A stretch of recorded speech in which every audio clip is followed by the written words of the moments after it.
masalah ini dari perspektif Anda dalam kaitannya paradoks Palestina dan Papua. Nah, tapi sebelum itu kita bahas Pak Sebi, saya mau tanya dulu situasi dan kondisi Philips Martins yang Anda tawan, yang Anda sandra itu. Bagaimana keadaannya? Baik-baik saja kah? Tidak ada masalah dengan mereka, dan ada beberapa orang yang lain selain beliau yang disandra oleh OPM untuk bernegosiasi. Ya, silakan Pak, dilaporkan dulu yang ini. Silakan Pak. Ya, banyak juga wartawan dari semua media. Mereka menyampaikan kepada saya sebagai juru bicara dari Komando Nasional Tentara Pembebasan Nasional Papua Barat, di mana mereka mengatakan bahwa kalau ada update terakhir tentang keadaan pilot dari Kiwi itu, mohon update. Tapi saya sampaikan bahwa tidak semudah itu. Kami biasa mendapatkan laporan dari lapangan itu 2 minggu, 3 minggu satu kali. Dan kita sudah lakukan itu sesuai dengan janji kami kepada wartawan. 2 kali kami sudah mengumumkan video. Itu kan jaraknya 2 minggu. Itu artinya kami kerja keras secara manual. Tidak lagi secara teknologi macam kita bicara sekarang ini. Sebab waktu begitu pilot dengan pasukan TPNPP di bawah pimpinan Kodam 32 Brigadir Jenderal Egyanus Poya dan pasukannya, kami perintahkan HP semua dinonaktifkan. Begitu, sehingga kita sekarang kerja manual. Oleh karena itu, kami harap pemerintah Selandia Baru, rakyat Selandia Baru, juga warga masyarakat internasional yang rasa khawatir tentang keadaan pilot, kami harap semua bersabar. Kami tetap melakukan tanggung jawab kami untuk memberitahukan kepada dunia tentang keadaan pilot setiap 3 minggu sekali, karena tidak segampang itu untuk kita mengumumkan secepatnya. Itu pertama. Baik, Pak Sebi Sambom, kita senang karena mendengar bahwa Anda tidak memperlakukan kasar, anarkis, melukai sandra itu. Dan saya dapat bocoran dari Pak Jeffrey dan juga Pak Egyanus Poya yang melakukan penawanan itu supaya bahwa mereka sangat merawat, menjaga tawanan atau sandra itu seperti menjaga telur, ya, jangan sampai jatuh dan pecah. Jadi itu merupakan tanggung jawab politik mereka, karena sandra ini bukan musuh, tapi mereka ingin menggunakan sandra ini sebagai tanggung jawab pemerintah Indonesia terhadap New Zealand untuk sebagai alat bargaining, alat untuk bernegosiasi, alat untuk memaksa supaya pemerintah Indonesia mau buka meja perundingan dengan pihak OPM, dengan Papua. Dan Anda juga sudah menerangkan bahwa di Komando Nasional Anda, di mana Anda berkedudukan, bahwa tidak semudah kita bisa melaporkan anytime. Karena kami sudah memutuskan untuk mematikan semua sarana komunikasi karena takut terlacak, dan itu bisa membahayakan teman-teman seperjuangan yang ada di hutan-hutan Papua atau dimanapun mereka berada. Dan ini kita berikan penghormatan bahwa ya itu strategi perang Anda, strategi perjuangan Anda yang kita harus hormati. Dan terima kasih untuk laporan bahwa beliau baik-baik saja. Dan pertanyaan yang kedua, Pak Sebi Sambom, apakah Anda mengiyakan seperti yang dikatakan oleh Panglima TNI, ya, bahwa mereka tidak mau melakukan pembebasan sandra itu dengan cara militerisasi, karena takutnya kalau militer dikirim dan kemudian memaksa mencari titik yang mereka sebenarnya sudah tahu di mana titik penyanderaan itu dilakukan, dan itu bisa terjadi kontak senjata dan banyak yang akan menjadi korban, dan juga masyarakat akan terdampak, dan akhirnya sandra akan dibunuh oleh OPM, dan OPM akan memberitakan bahwa sandra itu dibunuh oleh TNI, dan itu akan menjadi masalah buat pemerintah Indonesia di mata dunia karena tidak becus di dalam penyelesaian pembebasan sandera. Bagaimana pendapat Anda tentang pernyataan Panglima TNI ini? Silakan, Pak. Ya, itu sangat jelas. Artinya bahwa kalau penyanderaan itu kan mekanismenya harus melalui negosiasi, tidak harus melalui operasi militer. Begitu. Karena kami kan pilot Selandia Baru itu tinggal dengan kami sebagai sahabat dan dari tetangga kami dari Selandia Baru, bukan musuh.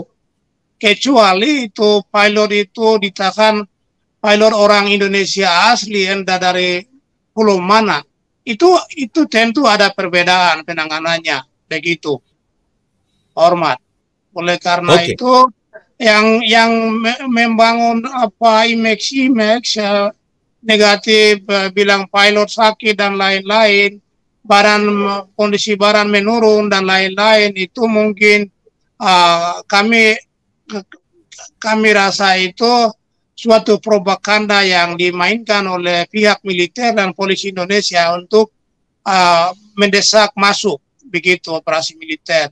Dan kami tegaskan bahwa tanggal 23 Maret itu kami terima laporan, kami juga sudah publikasi di beberapa media, di mana TNI masuk dan tembak masyarakat, termasuk ibu hamil, juga anggota TPN 2. Akhirnya Panglima Kianus mengirim laporan ke kami bahwa kami akan balas, dan saya sudah umumkan itu ke wartawan semua, yang lain sudah publikasi, yang lain belum. Itu telah terjadi pembalasannya baru-baru ini tanggal 3 April kemarin mereka sudah tembak satu, itu termasuk pembalasan. Oleh karena itu sebaiknya militer dan polisi Indonesia harus sabar untuk tidak memancing pimpinan dan pasukan TPNPP. Karena kami mendengar ada ibu hamil juga tentara polisi tembak. Nah, ini kan perlu investigasi. Maka dalam video kami minta Komnas HAM ikut turun tangan. Itu artinya Komnas HAM bikin apa? Harus investigasi, begitu. Hormat. Jadi pilot masih baik-baik. Pilot kalau kondisi badan turun berarti itu kan kita makan ubi di hutan, makan pisang. Itu makanan-makanan alamiah. Itu tidak ada efek macam makan ayam kah, makan daging kah yang badan dari gemuk, itu tidak. Itu justru sehat makan makanan alamiah itu. Jadi tidak masalah, pilot kami bertanggung jawab.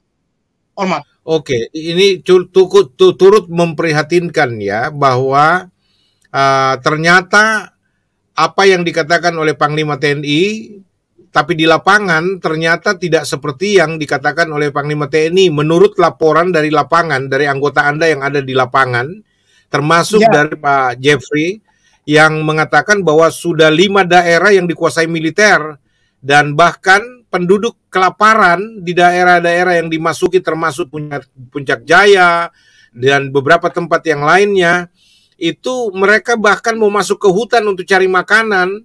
Mereka tidak berani karena ada militer, ada TNI di sana. Dan bahkan dari video yang saya dikirimkan itu, yang saya tidak bisa tampilkan karena saya terancam copyright. Lalu saya melihat sendiri video itu bahwa TNI, Polri itu bahkan memeriksa semua orang yang mereka temui, bahkan ada yang disuruh buka baju untuk memeriksa bawa senjata atau tidak dan sebagainya, dan lalu kemudian masuk di tempat-tempat umum, jalan bergerombongan TNI dan Polri, dan laporan dari orang-orang yang ada di situ memantau mengatakan mereka jadi ketakutan dengan pergerakan militer ini, ya.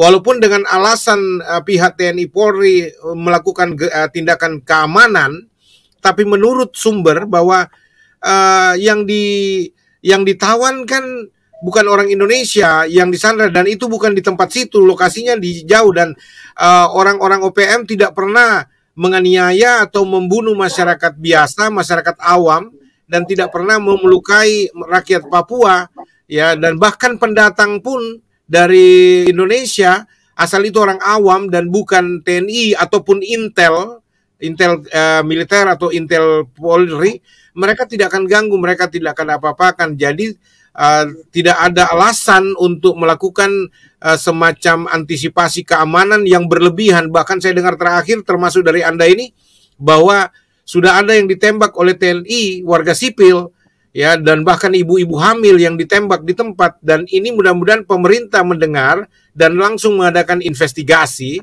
dan mencari tahu siapa oknum tentara yang melakukan semacam tindakan brutal terhadap masyarakat sipil di sana, ya. Dan ini tidak bisa dibiarkan. Ini justru mencoreng citra pemerintah Indonesia yang katanya mau damai, katanya mau persuasif, dan katanya mau semuanya diselesaikan dengan cara yang baik-baik, cara damai, solusi yang baik.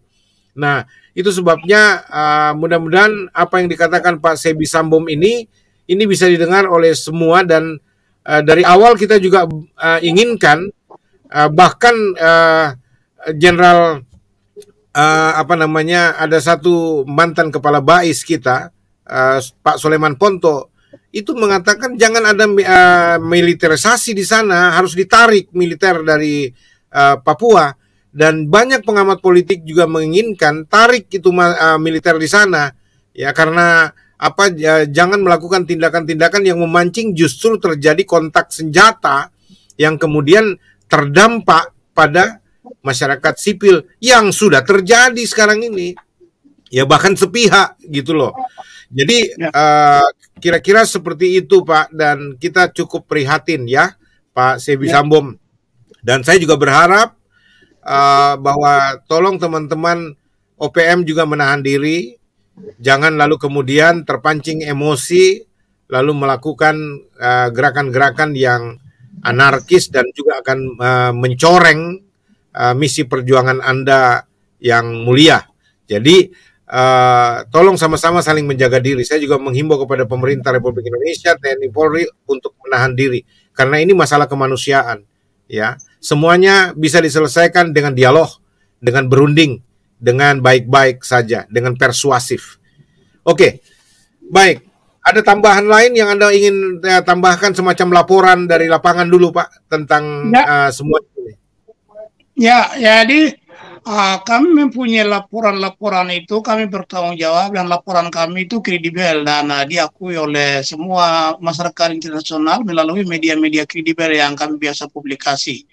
Di mana laporan-laporan kami itu dari daerah mengirim ada berapa pelanggaran yang militer dan polisi Indonesia lakukan.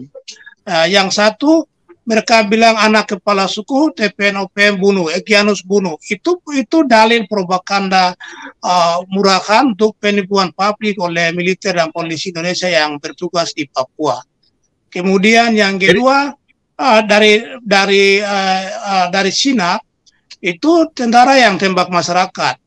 Akhirnya TPN turun balas tembak satu, mayat dikirim ke Jawa itu, ke Jawa, ke Sumatera, ke Sumba itu. Jadi ini terjadi. Kemudian yang ketiga itu di Ilaga mereka bakar rumah dan tembak anak yang umur 21 tahun itu pemuda biasa. Tapi mereka bilang itu tembak TPN, baru mereka pamer-pamer di video. Itu kan orang Batak yang jahat itu yang bikin itu. Orang Batak itu dia bilang horas. Horas itu kan bahasa Batak, itu saya tahu. Horas itu maksudnya salam tuh. Begitu.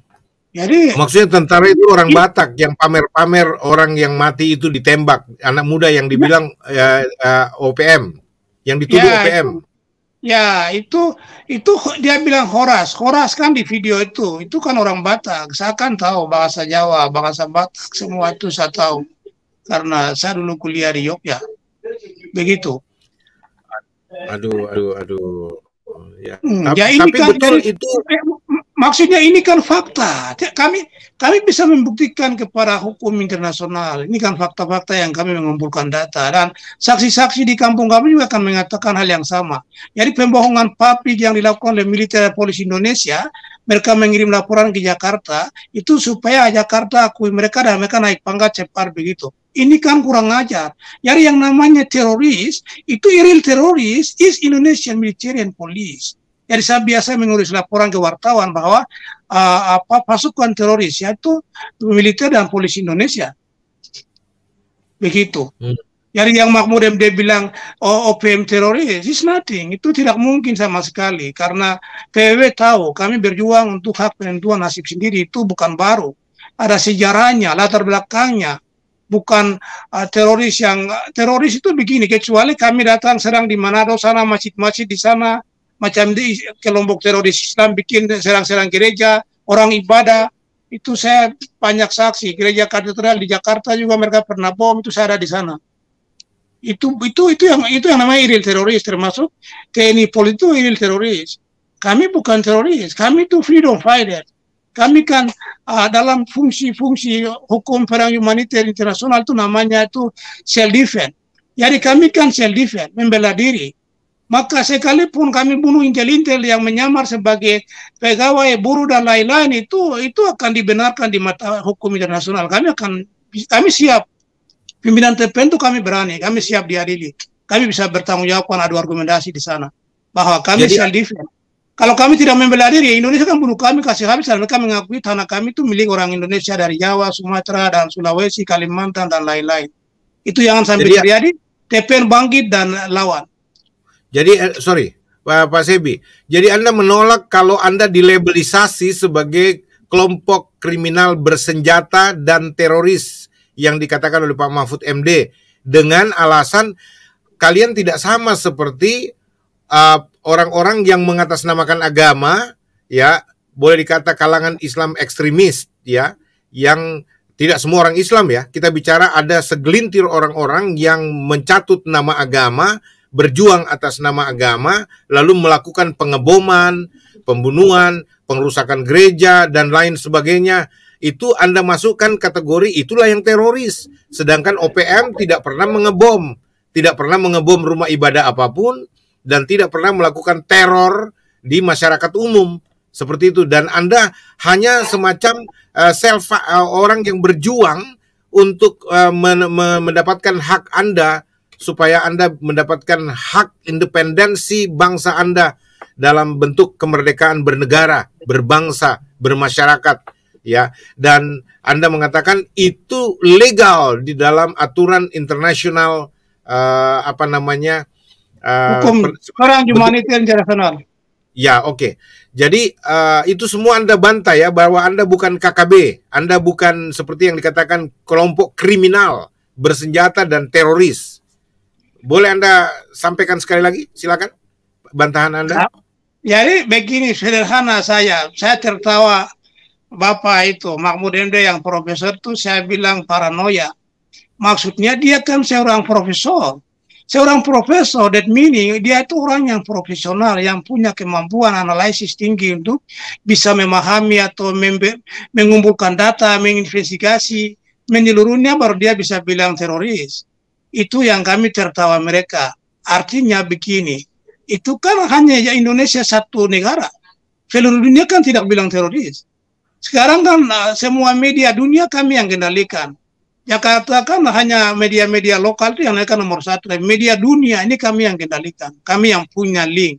Maka semua media-media seluruh dunia kami sudah publikasikan bahwa mereka selalu menulis, mereka tidak pernah bilang itu kriminal, teroris, tidak pernah sampai hari ini. Mereka selalu bilang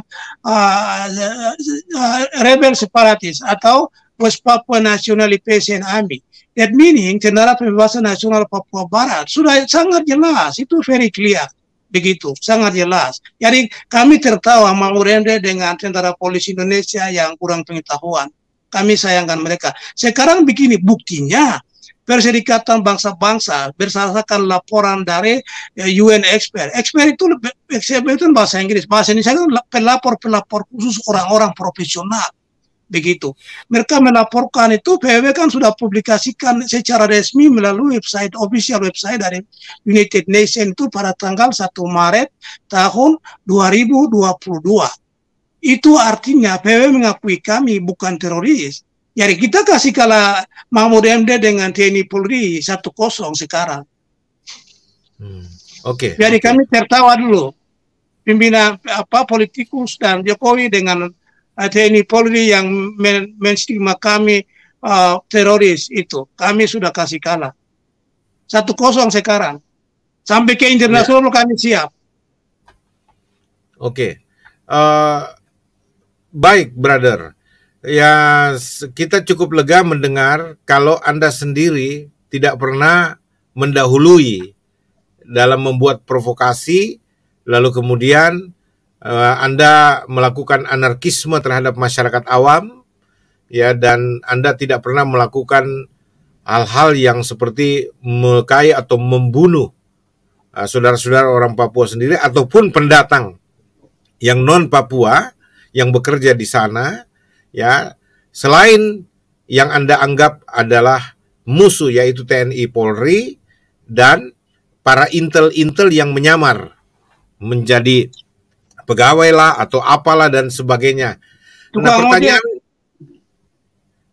pertanyaannya, bro, dari mana Anda tahu yang Anda bunuh atau yang Anda lumpuhkan itu adalah intel yang menyamar dan bukan masyarakat umum atau pendatang biasa yang bekerja mencari kehidupan di sana? Apakah Anda punya kriteria intelijen? Ya, kami bertanggung jawab begini. Sederhana saja. Dari tahun 2000, sudah 5 tahun terakhir, itu kami sudah mengumumkan bahwa orang imigran, orang non asli Papua, bukan indigenous itu, silakan tinggalkan wilayah perang. Wilayah perang itu kami sudah sebut. Sorong, Maibrat, Puncak Jaya, Puncak Papua, Indan Jaya, Nugama, dan Yahukimo, Pegunungan Bintang. Jadi kalau dia tidak tinggalkan wilayah perang dan masih tukang ojek di sana, apakah masuk akal tukang ojek bisa masuk sampai tempat orang pegang senjata? Bisakah masuk akal? Itu satu. Yang kedua, apakah orang-orang Papua ini pergi tukang ojek di Sumatera, di Kalimantan sana sampai masuk hutan cari emas? Adakah? Tidak. Jadi kami lakukan fungsi, kami bertanggung jawab itu begini. Kita lakukan fungsi hukum perang humaniter itu adalah sebelum perang kami sudah mengumumkan jauh-jauh sebelumnya, silakan tinggalkan wilayah perang karena kita tidak main-main. Kami perang ini revolusi tahapan akan disambung dengan revolusi total untuk merebut kemerdekaan, itu kami tidak main-main. Kalau orang imigran Indonesia tidak kepala batu tinggal di sana, kami anggap mereka bagian daripada Indonesian Security Forces. Itu artinya pasukan keamanan Indonesia. Pasukan keamanan Indonesia itu umum. Artinya di situ ada intel, ada BAIS, ada mata-mata, semuanya. Ada infiltran. Oke, itu. tahan dulu Pak Sebi. Kameramen tolong tangan Anda itu menghalangi kamera. Jangan sampai ya itu oke. Ya seperti ini. Tahan seperti ini aja, Pak, ya. Posisinya seperti ini tolong, supaya tidak terganggu pandangan terhadap Tuan Sebi Sambom. Oke, sorry sir. Jadi yang Anda katakan Anda bertanggung jawab kalau melakukan semacam pelumpuhan soal intel mata-mata sampai membunuh mereka kalau mereka terindikasi betul-betul adalah intel, agen mata-mata, ya, dari pihak keamanan. Untuk apa? Untuk mencari kelompok OPM dan membunuh mereka, ya. Dan Anda sudah punya indikasi-indikasi itu, dan salah satunya Anda tunjukkan bahwa tidak mungkin ada seorang yang katanya ojek di Papua yang ngojek sampai masuk ke hutan-hutan lalu kemudian untuk mencari, kalau kedapatan dia bilang mau cari emas, ya, padahal sebenarnya dia sedang mencari tahu posisi-posisi di mana tempat persembunyian orang-orang OPM. Dan tidak mungkin tukang gojek mau urusin yang begitu-begituan. Sehingga itu sebabnya Anda langsung buat keputusan bahwa ini mata-mata. Dan kalau dia melawan, Anda lumpuhkan, bahkan Anda bunuh di tempat. Kira-kira begitu ya, yang tadi Anda sampaikan? Itu masuk akal dan legal. Itu sudah cukup jelas. Kami tidak akan bicara banyak. Oke. Baik.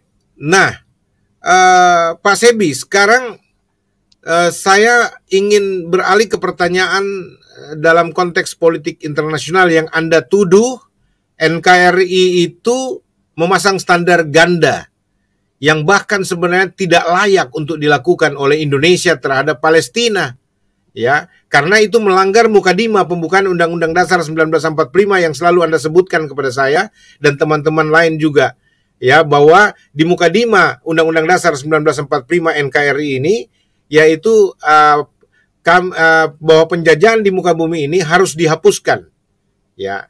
Dan coba Anda terangkan gaya versi Anda berbicara tentang kalimat itu yang Anda selalu kutip untuk mengatakan bahwa ini yang dilakukan Indonesia, ya. Dia menyerang Israel untuk melobi kepada PBB supaya Israel menghentikan sifat invasi dan penjajahan terhadap Palestina. Tapi Indonesia tidak pernah sadar bahwa mereka sedang menjajah orang Papua. Silakan Anda sampaikan sendiri. Ya, ini kami kritisi masyarakat Indonesia dan juga pemerintah. Artinya begini, masyarakat juga masih belum mengerti juga tentang dunia ini, tentang undang-undang sendiri. Undang-undang dasar 45, kami masih kecil itu di kampung itu, saya tidak tahu bahasa Indonesia. Bahasa Indonesia saya paksa belajar. Bahasa Indonesia ini, kami pakai bahasa daerah itu, guru pukul kami. Harus pakai bahasa Indonesia begitu. Sama juga, Pancasila itu suruh hafal. Kita hafal di otak sampai hari ini. Pembukaan Undang-Undang Dasar 45, alinea pertama. Kemerdekaan itu ialah hak segala bangsa. Maka oleh sebab itu, penjajahan di aslinya harus dihapuskan. Karena tidak sesuai dengan biri kemanusiaan dan biri keadilan. Wah, kalau begitu, kenapa Indonesia ya orang Papua? Berarti melanggar konstitusinya.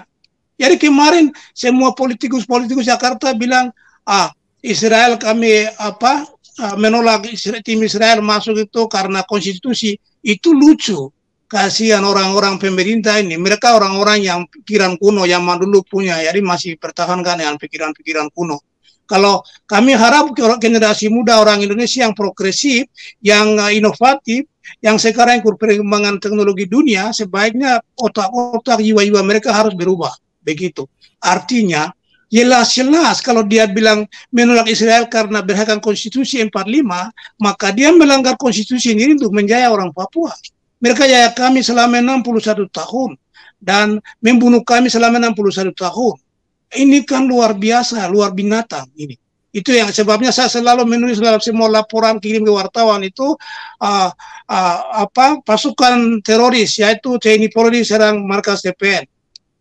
Ya, because ini teroris itu adalah TNI Polri. Karena datang teror orang Papua, bunuh, siksa, mutilasi, perempuan diperkosa. Dari tahun 63 sampai hari ini masih berjalan. Orang-orang kami dibunuh, mayatnya bakar dan buang di kali di sana. Ini kan fakta. Ini bukan main, ini bukan manusia nih orang Indonesia, tentara polisi Indonesia nih. Ini binatang. Saya biasa bilang manusia yang berwatak binatang itu mereka. Hormat. Kami tidak main-main. Ya, oke. Jadi, maaf, saya tambah dulu. Jadi maksud saya, Indonesia kalau mendukung Israel, berarti malu dong. Tidak tahu malu itu namanya orang Indonesia itu. Masyarakat sampai pemerintah tidak tahu malu. Tidak bisa introspeksi diri. Kita juga ya Papua. Jadi jangan pakai Undang-Undang 45 untuk membela diri tentang membela Israel. Itu lucu. Politikus yang lucu. Aneh di dunia ini. Begitu. Karena begini, karena Israel itu, saya itu baca Alkitab dari kecil sampai saya besar. Jadi Alkitab itu saya pernah baca banyak dan saya melihat sejarah-sejarah itu, maka kota Yerusalem, Bethlehem itu semua punya Israel. Kota-kota masuk di bawah Israel. Jadi begini, itu urusan Palestina dengan Israel lah, bukan kita sibuk dengan mereka. Dan juga Indonesia bilang Amerika tidak mau mendukung Palestina, mendukung Israel, PBB. Dunia ini tidak sebodoh itu. Mereka bukan buta. Mereka tahu. Dalam nabi-nabi sampai raja-raja, itu semua sudah terjadi di Timur Tengah sana, sejarah-sejarah. Saya mau kasih tahu. Kalau orang bilang Abraham, itu dari mana? Itu di tanah Urkasim. Urkasim itu di mana? Itu di Irak. Di Irak. Jadi sungai Efrat dan Tigris itu bukan di Israel, itu di Irak. Jadi sejarah-sejarah agama ini jangan putar balikan. Artinya Abraham punya anak dua itu yang dia Ismail ke Urkasim dan di sanalah dia diusir ke Arab. Dari sanalah mereka bikin agama Islam. Jadi semua Timur Tengah lawan Israel itu hanya sentimen politik itu, sentimen hak sulung, kehilangan hak. Itu saja kalau orang mengerti sejarah dunia ini. Kami paham sekali. begitu. Jadi saya tidak suka fanatik agama juga. Islam Kristen kami fanatik jangan, biasa saja. Itu orang punya hak untuk menganut kepercayaan masing-masing. Jadi Islam fobia, Islam radikal. Itu yang mencoreng nama baik Islam juga. Ya, Indonesia juga, dunia juga, begitu. Makanya Amerika, Australia mendukung pemberantasan teroris, lalu mereka bilang kenapa HAM tidak bicara. Jadi Amerika, Australia, mereka itu tidak sebodoh itu Eropa. Mereka tahu saya bahwa mereka sudah klasifikasi bahwa teroris itu yang tadi saya sebut. Kalau kami itu bukan teroris. Kalau teroris itu yang pergi bikin bom gereja tempat orang lain. Itu kami tidak pernah. Kita berjuang, kita tanah sendiri untuk membela diri. Disitulah hukumnya. Kami bisa membuktikan dia hukum internasional. Hormat. Oke. Baik. Pak Sebi, saya ingin sedikit memperbaiki diksi. Jangan melulu bicara Indonesia, karena tidak semua orang Indonesia membenci orang Papua. Kalau kita bicara pisahkan antara pemerintah Indonesia, TNI Polri, dengan Indonesia dalam including semua orangnya. Jadi mungkin diksinya mulai diperbaikin, Pak, bahwa misalkan kalau Anda bilang teroris itu bukan orang Indonesia gitu loh. Atau penjajah itu bukan orang Indonesia misalkan. Jadi ada pemerintah Indonesia, walaupun secara konteks politik pemerintah mewakili orang Indonesia, tetapi kan ada oknum-oknum dalam pemerintahan, dalam pengambilan keputusan dan sebagainya. Nah, kami tidak semua orang Indonesia membenci saudara orang Papua atau membenci orang-orang di luar Papua dan lain sebagainya, tidak. Jadi yang saya maksud begini, kalau Pak Sebi nanti bicara terus ini, tolong dibedakan istilahnya, ini pemerintah Indonesia dan TNI Polri, jadi jangan bicara Indonesia dalam keseluruhan begitu. Ini cuma usul aja supaya usulan untuk kami terima dan itu baik. Kami sadari, kami akui karena banyak orang Indonesia juga mendukung kami untuk Papua merdeka. Kami percaya itu. Jadi kami mohon maaf kalau itu kami salah. Tapi kan secara emosional karena sentimen politik kami biasa bicara begitu. Tapi kalau pastor sudah sampaikan begitu, nanti kami perbaiki. Hormat bagian itu. Karena anggota TPN juga ada orang Manado, ada orang Ambon, ada orang Buton. Kami dengar. Itu tidak ada. Di markas kami kamu pernah ke sana jadi. Ada. Ini kepala saya nih. Mungkin saya tipu kah? Oke.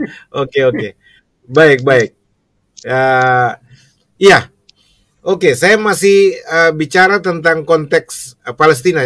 Tangan jangan sampai kena kamera ya, supaya tidak terhalang gambarnya Pak Sebi.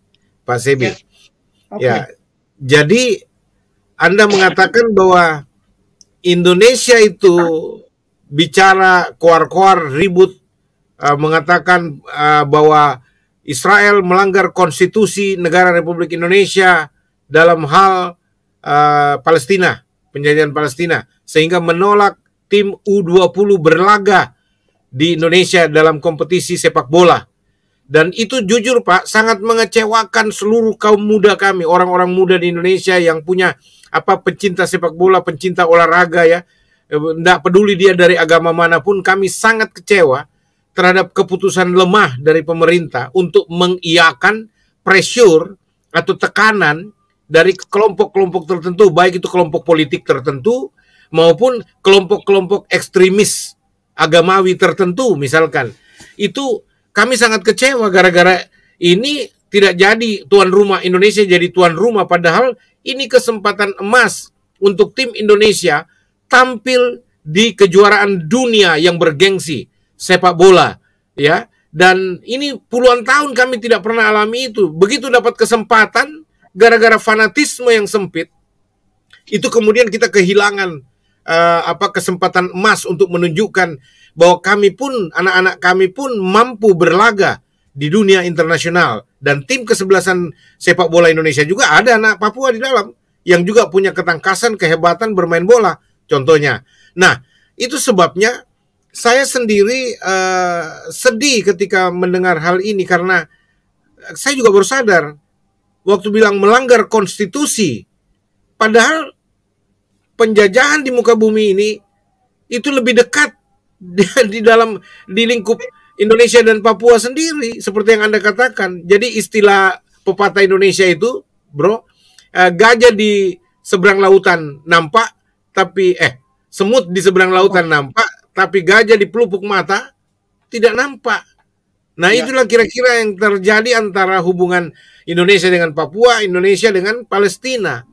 Ya, oke. Jadi ini yang menjadi nota protes Anda, bahwa kalau Anda mengatakan Israel melakukan pelanggaran konstitusional terhadap Indonesia, nah itu juga debatable sebenarnya. Tapi yang bisa dikatakan secara vulgar kelihatan bahwa Indonesia menurut Anda, NKRI, pemerintah Indonesia melakukan penjajahan terhadap Papua. Ya. Apa ada klarifikasi lain dari hal ini atau sudut pandang lain tentang perihal ini? Ya, itu jelas Indonesia ya Papua itu karena begini. Belanda kan sudah persiapkan berserakan pihak KPW untuk memberikan kemerdekaan kepada bangsa-bangsa yayahan. Semua negara yayahan di seluruh dunia. Maka Belanda sudah mempersiapkan Parlemen Uni Emirat itu Dewan Uni Emirat itu tanggal 5 April tahun 1961. Jadi Dewan Uni Emirat itu yang menyusun semua kabinet dan andem-andem nasional, atribut negara, embrio negara semua disusun dan diumumkan pada tanggal 1 Desember 1961. Setelah Soekarno mendengar itu, bubarkan negara boneka, dia pidato di alun-alun utara di kota Yogyakarta, itu di belakang kantor pos itu. Di sanalah dia mengatakan tanggal 19 November tahun 1961 dia mengatakan bahwa Trikora, menciptakan Trikora itu negara boneka buatan Belanda. Itu kan dia sudah mengakui sudah bentuk negara. Maka dasar hukum itu kami punya dasar hukum kuat untuk gugat Indonesia di Mahkamah Internasional. Indonesia pikir itu kami tidak siap, kami sudah siap untuk TPNPP sendiri. Kami sekarang kerja hanya 2 jalur, yaitu jalur perang dan jalur Mahkamah gugat Indonesia di Mahkamah Internasional. Oleh karena itu kami akan siapkan materi-materi gugatannya termasuk Nejo Agreement 15 Agustus 1962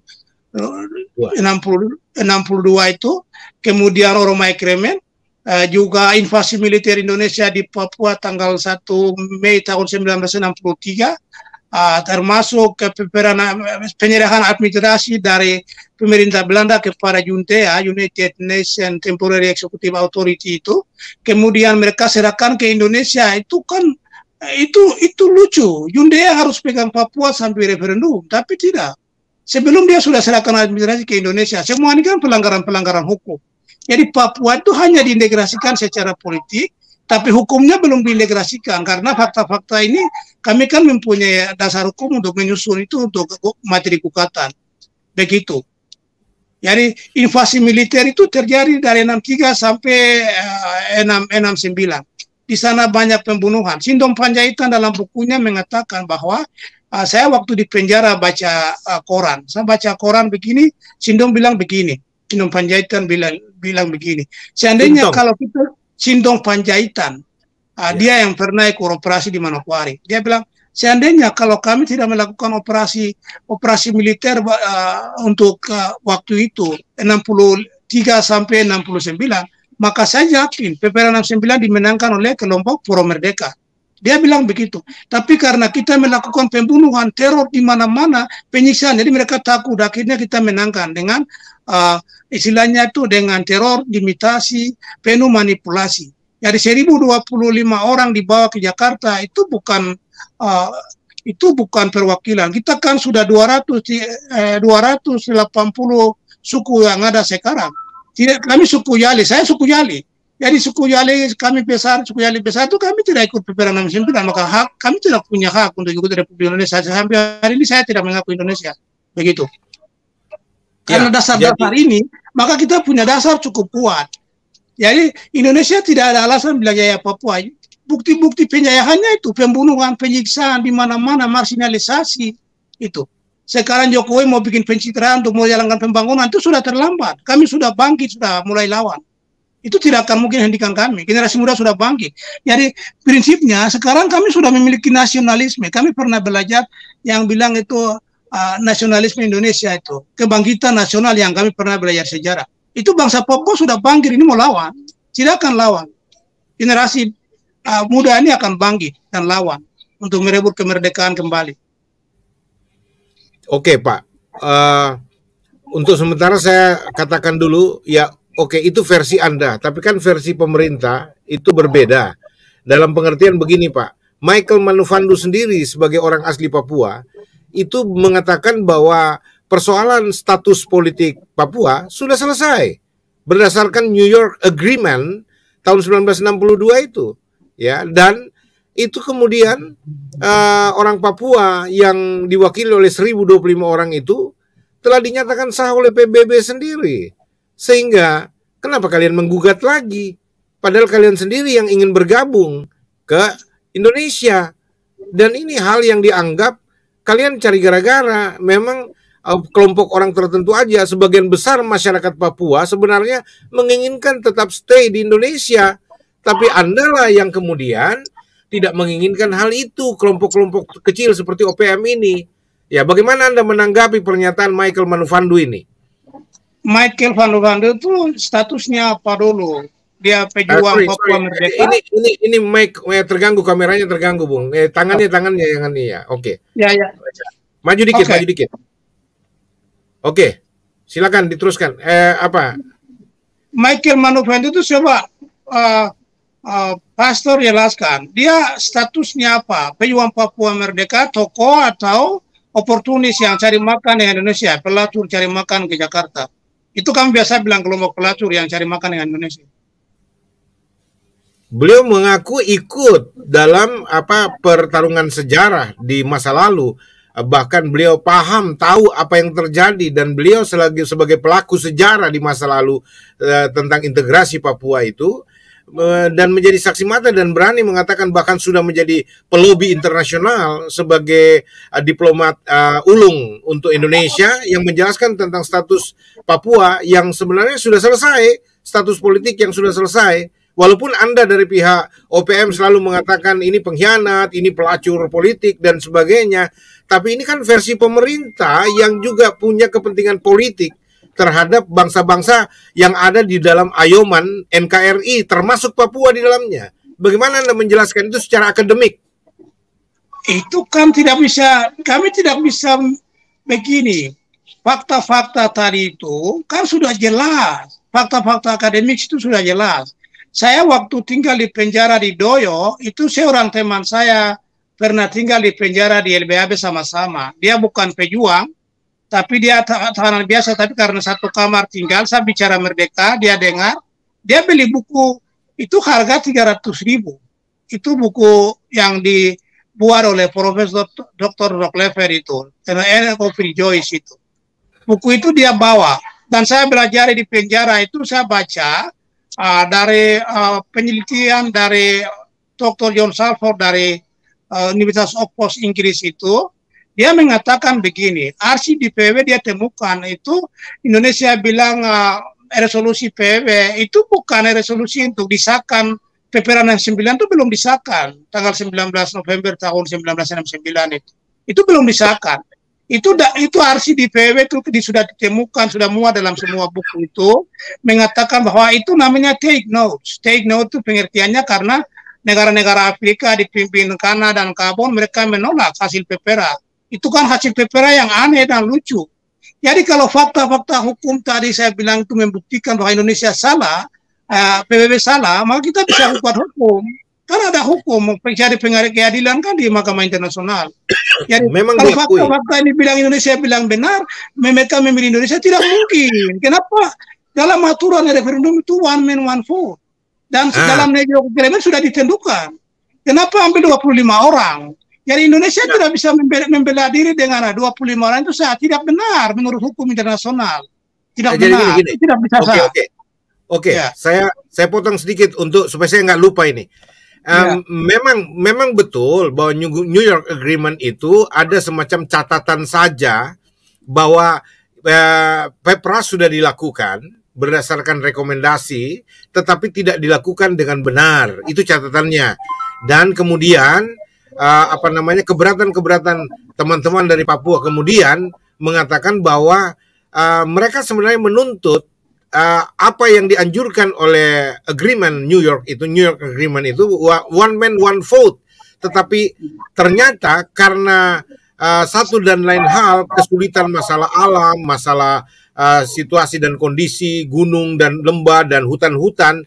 Jadi menurut Michael Manufando dengan mewakili suara integrasi ini mengatakan tidaklah mungkin untuk melakukan amanat New York Agreement one man one vote, sehingga diperlukanlah kebijakan politik untuk keterwakilan seluruh masyarakat Papua yang pada waktu itu sekitar 800.000 orang diwakili oleh 1.025 orang, dan itu representatif karena dikatakan ada perwakilan dari setiap suku, dari setiap wilayah untuk duduk mewakili masyarakat itu sendiri. Dan itu sebabnya one man one vote itu tidak bisa dilakukan. Hanya itu keberatan kalian, sehingga itu terus menjadi alasan untuk ribut. Padahal ada di antara kalian orang OPM dan pengamat yang juga pernah berbicara di berbagai forum internasional mengatakan bahwa loh, masa tidak bisa dilakukan? One man one vote itu mungkin dilakukan, apalagi dalam New York Agreement itu kita dikasih waktu 7 tahun. Masa 7 tahun tidak bisa mengumpulkan 800 orang untuk bersuara? Dan argumentasi ini tetap ditolak oleh pihak Indonesia karena itu dianggap mengada-ada dan coba mengkhianati perjanjian yang sudah dibangun bersama. Bagaimana menurut pendapat Anda? Itu kan dalil saja. Jadi bukti-bukti hukum itu kita bisa buktikan di pengadilan. Jadi Indonesia bukan batu. Jadi saya biasa bilang Indonesia bukan besi bayadi, tidak bisa kita toki, tidak bisa pecah, tidak. Suatu ketika kami akan giring Indonesia ke meja perundingan, kami tahu. Kami siap, begitu. Jadi semua dalil-dalil yang Indonesia sampaikan, termasuk dalil untuk mendukung Israel dengan dalil konstitusi pembukaan Undang-Undang 45, itu semua dalil itu salah, dalil tidak benar. Kami menolak dalil-dalil itu. Semua dalil Indonesia tidak benar. Artinya PBB kan ada untuk apa? Itu bukan urusan Indonesia. PBB yang bertanggung jawab untuk melakukan awareness, menyampaikan pemahaman kepada masyarakat Papua dari Sorong sampai Merauke. Setelah itu baru referendum, PBB yang laksanakan. Tapi kan ini kan semua dalam tekanan. Indonesia kan ancam mereka. Saya pernah dengar di alun-alun utara Yogyakarta itu namanya museum yang namanya Vandenburg. Museum Vandenburg itu mereka bawa di sana baru kasih kawin perempuan Jawa, orang-orang tua itu. Kasih radio transistor, bilang kamu nanti dengan Indonesia hidup enak, kamu pilih Indonesia saja, jangan mau Papua merdeka. Begitu penipuan itu. Jadi dan 1025 tidak bisa dibenarkan dalam hukum apapun di dunia ini. Begitu, tidak bisa dibenarkan. Maka kami juga bisa gugat. Kami sudah siap untuk bawa Indonesia ke pengadilan internasional. Begitu. Jadi argumentasi apalagi tadi itu saya bilang itu kan orang-orang pecundang oportunis yang cari makan Indonesia, bahasa itu kami tidak akan dengar yang begitu. Seluruh mayoritas orang Papua itu merdeka. Gubernur Lukas NMB juga mau merdeka. Jadi hati tipu mulut. Kira-kira paham toh? Semua orang Papua nih kecil besar mau merdeka. Indonesia aku tahu hati mereka, bisa periksa. Bela baru dia hati ini isinya apa, merdeka ke Indonesia? Tidak mungkin. Anda sudah pernah melakukan jajak pendapat masyarakat Papua baik langsung maupun tidak langsung bahwa keinginan mereka, taruhlah bicara 51% lah, tidak usah bicara 70-80%. Apakah mayoritas masyarakat Papua memang betul-betul ingin merdeka? Apa yang sudah Anda lakukan? Saya percaya itu karena saya bagian dari masyarakat. Saya percaya, sangat percaya. Semua pegawai negeri Indonesia, saya anggap tentara, polisi, orang asli Papua, semua itu mau merdeka. Kalau begitu, Anda bisa lihat fakta-fakta yang terjadi. Anggota TNI Polri kembali gabung ke TPN. Itu artinya dia hati itu Papua merdeka ada. Jadi mereka hanya tipu Jakarta dengan mulut bahwa kami ini Indonesia, NKRI, itu tipu semua. Semua mau merdeka. Apalagi mayoritas kami berjuang Papua merdeka. Suatu ketika kami revolusi total, merebut kemerdekaan kembali, kelompok oposisi ini mau kemana? Kembali ke Jakarta, tinggal di sana kah? Nanti melarat di sana seperti Eriko Guterres nanti. Oke lah, taruhlah itu apa yang Anda yakini selama ini, versi Anda sebagai faksi yang ingin merdeka, ya itu sah-sah saja, itu hak Anda untuk berpendapat seperti itu misalkan ya. Tapi bagaimana dengan Freeport sendiri sebagai tanda kutip, itu sandera, termasuk sandera untuk apa? Tanda kutip ini bahasa saya ya, bahwa Freeport sendiri, saya pernah dengar begini, saudara Pak Sebi Sambom, saya pernah dengar semua dibalik semua rekayasa politik ini sebenarnya ada Amerika yang bermain, dan Indonesia sebenarnya istrinya Amerika, di mana mas kawinnya adalah Freeport McMoran, ya. Nah, dan sedangkan Papua sendiri itu akhirnya jadi semacam korban pernikahan siri antara Amerika dengan Indonesia. Ya, bagaimana Anda bisa Anda mengerti maksud saya kan? Jadi artinya ini Amerika sebenarnya yang coba berkolaborasi dengan Indonesia, yang saya pakai istilah menjadi istrinya Amerika, dan mas kawinnya adalah Freeport McMoran. Nah, apakah Anda bisa membetulkan cerita ini atau Anda punya versi sendiri? Ya, oke. Saya aminkan, kami aminkan apa yang Pastor sampaikan, itu benar. Dan saya mau sampaikan begini. Makanya saya biasa menantang pejuang-pejuang, orang-orang Papua yang tinggal di seluruh dunia. Bilang kami berjuang tinggal di Belanda, di Amerika, di Australia. Kami tunggu, tidak ada yang bawa merdeka. Mereka biasa cerita bahwa nanti Amerika kasih kemerdekaan, PW kasih kemerdekaan. Cerita itu dongeng, itu ilusi. Jadi saya bosan dengar cerita yang begitu. Apalagi mengklaim diri, saya presiden begitu, saya tertawa sendiri. Saya bilang kasihan orang-orang kami ini, orang Papua, begitu. Dari pengalaman-pengalaman ini banyak. Mereka bilang TPN senjata banyak. Saya dari markas ke markas, masih muda, saya keluar masuk, saya mencoba jalan. Ternyata semua itu tipu belaka.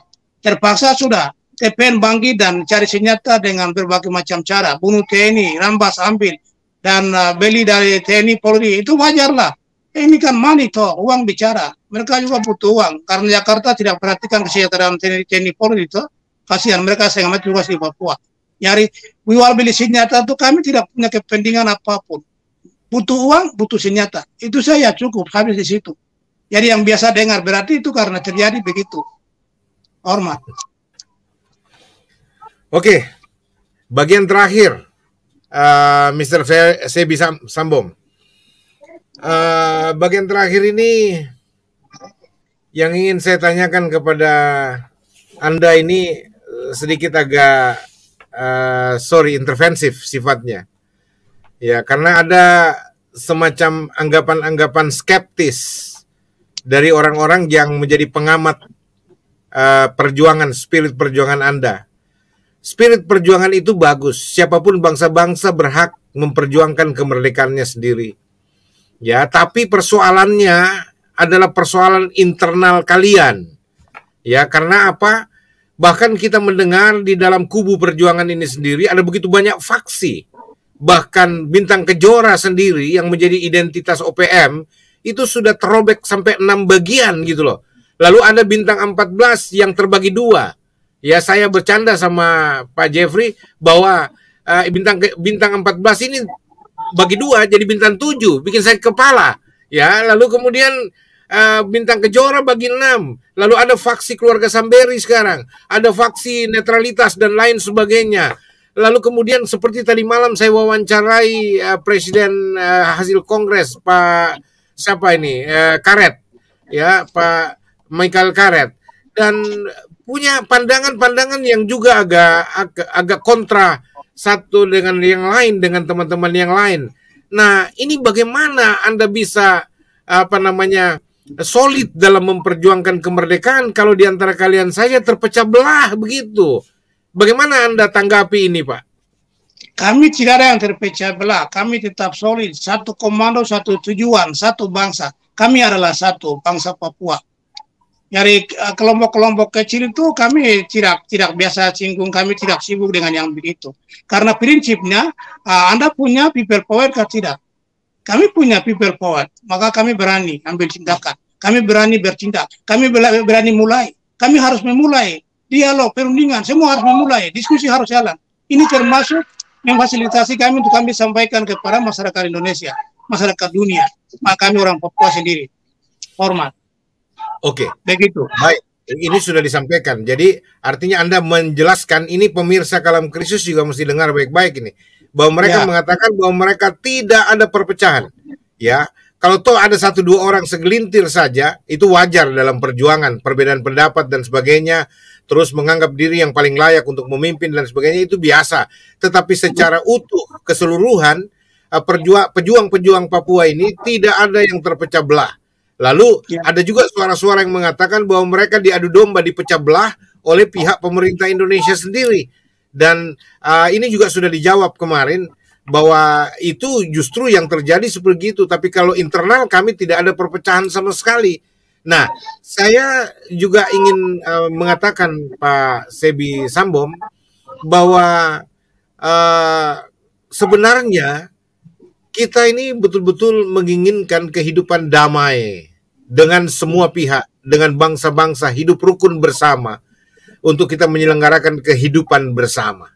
Ya, supaya kemanusiaan itu bisa dijunjung tinggi, hak-hak asasi manusia itu dapat dijunjung tinggi. Karena itu juga perintah amanat agung, Pak Sebi. Ya, bahwa keadilan dan kebenaran harus ditegakkan, hak-hak asasi manusia harus dihormati, dan supaya manusia bisa hidup saling mengasihi satu dengan yang lain. Oke, pesan terakhir dari Anda, pesan politik Anda pada kesempatan ini. Anda mau bicara kepada pemerintah, silakan. Anda mau bicara kepada publik internasional, silakan. Anda mau pakai bahasa apa saja, termasuk mau bicara kepada saudara-saudara masyarakat Papua yang sedang Anda wakili untuk diperjuangkan kemerdekaannya, silakan. Waktu berbicara untuk Anda dalam closing statement terakhir ini. Statement politik Anda apa? Ya, kepada masyarakat Indonesia itu saya mau sampaikan bahwa pemerintah, politisi pemerintah itu mereka tipu rakyat dengan dalil bahwa mendukung Israel karena konstitusi, menolak Israel karena konstitusi. Itu mereka tipu rakyat Indonesia seluruhnya. Karena kalau mereka bilang begitu, mereka juga biaya Papua. Jadi sebaiknya Papua itu kasih kemerdekaan, karena Undang-Undang Dasar 45 mengatakan bahwa penjajahan di atas ini harus dihapuskan demi menciptakan perdamaian dunia. Jadi kalau Indonesia lagi jaya Papua, tidak ada perdamaian dunia, masih kekurangan. Jadi Indonesia harus jiwa besar, bijaksana, jujur. Kalau Soekarno mereka bikin kesalahan, merampas hak kami, membawa kami sebagai tawanan, sampai hari ini mereka masih tawan kami. Kami kan masih tawanan sandera Indonesia, kita masih disandra. Maka sebaiknya orang-orang Indonesia yang menjadi pemimpin negara Republik Indonesia itu harus paham, sadar, dan mengakui kesalahan para pendahulunya dan berani mengambil keputusan untuk kasih kemerdekaan bagi bangsa Papua Barat. Merdeka itu sudah ada, kembalikan hak kami karena kita mau menyusun kabinet kami yang sudah pernah diumumkan oleh Belanda. Tinggal aktifkan saja. Mata uang kami kan semua sudah lengkap di sana. Ada tunggu di sana. Itu untuk pemilihan rakyat Indonesia. Jadi rakyat Indonesia jangan terlalu fanatisme agama, tapi saya tidak suka dogmatika agama itu. Dogmatika Kristen juga, orang Kristen bisa fanatik. Itu jangan. Iman itu hak orang.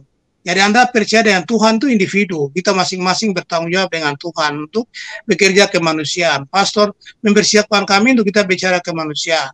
Itu. Oleh karena itu jangan terlalu fanatik rakyat Indonesia, tapi toleransi agama itu sudah bagus sebenarnya. Kalau di Papua itu saya terus terang kami orang Papua ini memang bicaranya kasar atau mungkin dinilai begitu kasar atau orang hitam.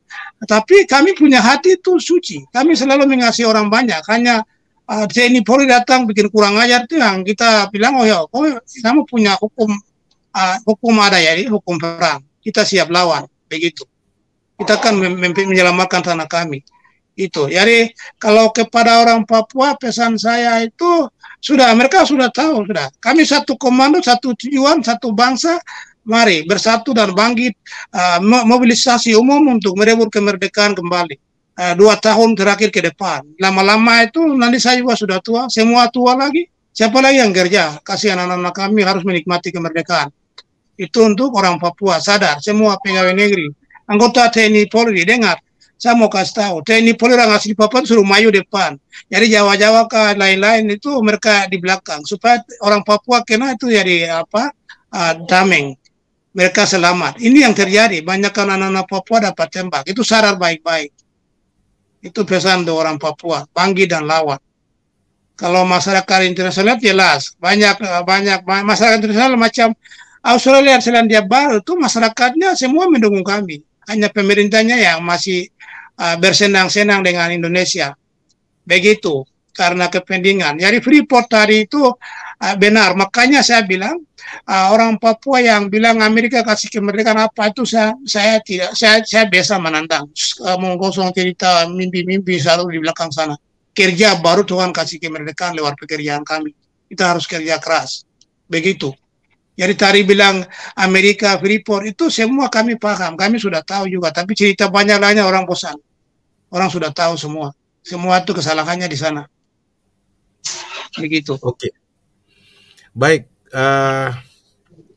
Tuan Sebi Sambom, ini banyak sekali permintaan juga untuk bisa bergabung. Apakah Anda izinkan orang-orang bergabung untuk bertanya langsung kepada Anda? Masuk Boleh. dalam forum. Oke. Kalau begitu saya kasihkan dulu linknya supaya mereka bisa bergabung untuk bertanya langsung kepada Anda, ya. Oke. Ya. Sembari itu saya mau bacakan dulu beberapa pertanyaan di dalam ruang chatting ini. Ya, ini tanggapan ini mengatakan Peter Halaibayage mengatakan channel ini yang baru Indonesia bisa terbuka mata. Oke. Ini dikatakan begini dari Lewis Praibelip. Terima kasih Bapak Pendeta Joshua bisa kasih kesempatan kepada pemimpin bangsa Papua, Sebi Sambom, jubir TPNPB untuk mendengar orang asli Papua punya aspirasi, puji Tuhan. Oke. Itu saya baca-bacakan dulu ya Pak. Ini respon dari puluhan bahkan ratusan ini. Yang ya, Pak. Ini. Ya, lalu dikatakan begini dari Pamunok Wetapo, Shalom Pastor, program Paradoks ini bagian dari pelayanan Tuhan karena suara umat Tuhan di atas tanah Papua perlu didengar oleh semua orang Papua, Indonesia dan internasional. Ya, terima kasih Pak. Lalu yang lain-lain dikatakan lagi, contoh sebentar dulu yang lebih ya. Semua mendukung Anda rata-rata dan berdoa tadi supaya sinyal Anda tidak masalah dan bisa bergabung, dan puji Tuhan selama kita berbicara tadi itu lancar-lancar saja. Ya, syukur. Ya. Oke, banyak yang minta Papua Free, Papua Merdeka. Oke, ini ada apa lagi nih? Ucu Yakusamon bilang channel luar biasa. Tuhan memberkati Bapak Pendeta dan Bapak Sebi Sambom sebagai juru bicara Komnas TPNPB OPM dan Bapak Maijen Komnas TPNPB OPM Terianus Satio. Oke, terima kasih. Ya, lalu ada dari Huek Malik, luar biasa Bapak yang sudah memberikan ruang kesempatan untuk menyampaikan aspirasi dari orang asli Papua. Kemudian kami di Papua memang tidak ada nilai kemanusiaan di Negara Kesatuan Republik Indonesia. Oke, terus ada dari Mozart Terex. Jangan lupa Pak Pendeta Joshua apabila Papua merdeka. Oh, terima kasih. Jadi Dora minta begini, kalau Papua merdeka jangan lupa sama Pendeta Joshua Tebu kata. Terima kasih. Saya nggak punya motif apapun. Saya cuma panggilan hati saja. Ya. Semuanya karena Tuhan mengasihi kita saja itu. Ya. Oh. Silakan mau tanggapan. Pastor, saya tambahkan sedikit saya. Saya sudah bilang, saya percaya diri, maksudnya kami, bukan saya. Kami itu berjuang kolektif, bukan satu one man power yang berjuang, tidak. Kami seluruh bangsa Papua ini berjuang sama-sama. Semua organisasi tujuan satu Papua merdeka. Oleh karena itu, atas nama bangsa Papua, kami dari manajemen markas pusat Komnas TPNPB memberikan pesan termasuk peringatan kepada orang asli Papua yang jadi agen-agen TNI Polri, termasuk ahli KPI yang suka kritisi kami itu. Itu anak cari makan ke TNI Polri, itu pembina. Jadi TNI Polri ini mereka bina anak-anak Papua untuk provokasi-provokasi macam itu. Orang asli Papua sadar baik, sabar, sadar baik. Jadi kalau Papua merdeka, jangan sampai Anda menjadi macam Rico Guterres yang kemarin tidak dapat jabatan sampai baru sekarang mulai cari-cari kerja. Saya tidak tahu itu, saya biasa ikuti. Begitu. Jadi yang model-model kaki tangan TNI Polri di mata-mata itu jangan. Itu stop. Model-model Ali Kabiai bilang ketua pemuda adalah segala macam. Degi Ofide, mereka biasa bilang begitu, saya bilang, nah, tidak lama juga mati. Yang begitu umur pendek. Karena ini kebenaran. Kita bicara berjuang ini kebenaran. Jangan pikir kami tidak berjuang tinggal di hutan, jadi itu iblis. Tidak ada itu. Kami ini punya Tuhan. Kami percaya Tuhan dan berjuang. Kita laksanakan relatan Tuhan Yesus.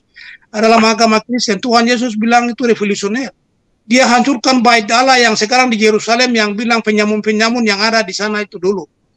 Kami dengar Alkitab itu begitu. Jadi Tuhan Yesus itu kan revolusioner, itu tidak akan revolusi, maka kita bergerak untuk revolusi ini, untuk membebaskan umat Tuhan. Jadi salah kami di mana? Begitu. Pendeta-pendeta yang suka kritisi kami itu dalam forum ini kami sampaikan, kami juga sama dengan bapak-bapak pendeta karena kita berjuang untuk bebaskan umat Tuhan, bangsa Papua Barat. Ciptaan karya Tuhan di atas tanah Papua Barat. Hormat, itu pesan kami terakhir. Terima kasih untuk Pastor. Luar biasa. Saya memang tertarik pertama kali itu Bapak lakukan dialog-dialog interaktif itu, saya ikuti semua Pilerari beberapa toko itu, dan saya akui Bapak, tapi hari ini saya langsung dimediasi dan saya bicara terima kasih atas nama bangsa Papua. Tuhan berkati Bapak Pendeta dengan tim Anda. Terima kasih Pak, terima kasih. Oke. Sebenarnya ada satu hal yang perlu Bapak tanggapi sebelum berakhir dari Dondon. Dia mengatakan begini, Kalam Kristus, Aceh lebih dewasa ketimbang Papua. Mereka rela diintegrasikan di NKRI daripada memberontak. Bagaimana Anda tanggapi pernyataan ini? Saya punya hubungan dengan teman-teman Aceh sampai hari ini masih ada. Papua merdeka, baru nanti kita bantu ya Aceh untuk cepat merdeka lagi. Pikir Aceh tidak mau merdeka, semua kami punya komunikasi. Teman saya kombatan Aceh kunjungi saya di sini tahun 2018.